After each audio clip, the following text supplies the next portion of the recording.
So I cut the videos down in these explanation videos a bit, but I just wanted to take some time to show the program working in real time to show you how quick and easy it is to use.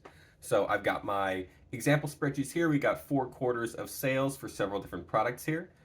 I'm going to go ahead and open up the plugin, switch it to Google Sheets, and I know very little about coding, but I'm just going to go ahead and ask it to average the sales on the top row here.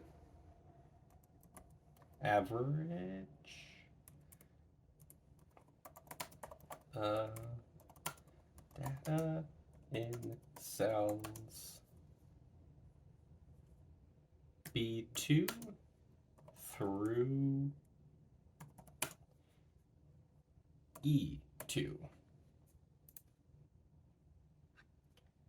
There's our formula. I'm going to copy it, paste it, and it will autofill usually with Google Drive at least. And that's it. That's how quickly it works.